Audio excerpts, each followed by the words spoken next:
చెప్పండి మీడియా మిత్రులు. నిజామాబాద్ అభివృద్ధి సంబంధించి సవాలు నడుస్తూ ఉన్నాయి. నిన్న అవగాహన రాహిత్యంతో చదువు సంధ్య సంస్కారం చక్కగా లేకుండా రేవంత్ నిన్న ఇందూరుకి రావడం జరిగింది. ఇందూరు గడ్డ మీదకి వచ్చి నన్ను ఉద్దేశించి కొన్ని మాటలు అన్నాడు. నెంబర్ 1, నిజామాబాద్ని స్మార్ట్ సిటీ చేయలేకపోయిండు, మోడీ దగ్గర బాగా పరపతి ఉంటుంది అంటాడు కదా మీ ఎంపీ అన్నాడు. మా నాయకుని దగ్గర నా పరపతి ఎంత ఉందో ఎంత లేదో నేను ఎన్నడూ బయట మాట్లాడలేదు. నేను ఫస్ట్ స్మార్ట్ సిటీ ఏ రకంగా చేస్తారో నేర్చుకో.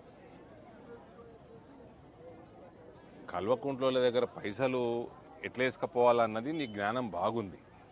బ్లాక్మెయిల్ టాక్టిక్స్ నిన్ను మించినోడు ఎవడు లేడీ ప్రపంచంలో, అది మాకు ఐడియా ఉంది. కానీ స్మార్ట్ సిటీ అన్నది కేంద్రం ఒకవేళ 4 పట్టణాలకి స్మార్ట్ సిటీ తెలంగాణకి ఇస్తే ఆ 4 పట్టణాలు ఏవి అన్నది దానికి ఒక ఫార్ములా ప్రకారంగా, ఒక సైంటిఫిక్ అనాలిసిస్ ప్రకారంగా రాష్ట్ర ప్రభుత్వం ప్రపోజ్ చేయాలి కేంద్రానికి. అంతా కూడా నాలెడ్జ్ లేనోనివి నువ్వు ఏ రకంగా నువ్వు ముఖ్యమంత్రి పదవికి అర్హుడివి చెప్పు నాకు. నీకు స్మార్ట్ సిటీ నేను ఇక్కడ నిజామాబాద్కి మీరు ప్లస్ మీకంటే ముందు టీఆర్ఎస్ ప్రభుత్వం నిజామాబాద్ని ఇగ్నోర్ చేసింది కాబట్టి స్మార్ట్ సిటీ రాలేదు. కానీ అమృత్ కింద యూజీడీ కింద 400 కోట్ల స్కీములు నేను ఎంపీగా ఉన్నప్పుడు నిజామాబాద్కి రావడం జరిగింది.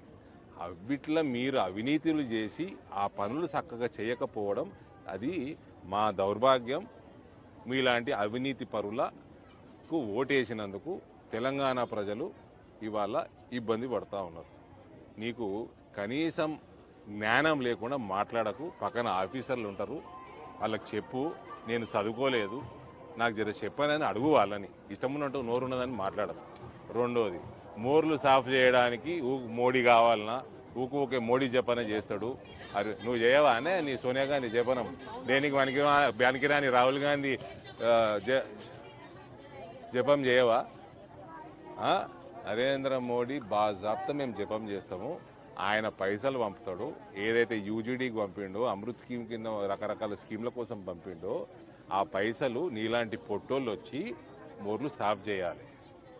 మూడోది, మోర్లల్లా పండి పొర్లే పందుల్లాగా మాట్లాడకు. అట్లనే మాట్లాడినావు. నిన్న ఇన్సెన్సిటివ్గా మాట్లాడినావు, మానవత్వం లేకుండా మాట్లాడినావు. బీజేపీ టీఆర్ఎస్ సంబంధం ఫెవికాల్ సంబంధం అనే వరకు ఓకే అలిగేషన్. వీణా వాణి లాంటి సంబంధం అనటము వెరీ ఇన్సెన్సిటివ్, ఇన్హ్యూమన్.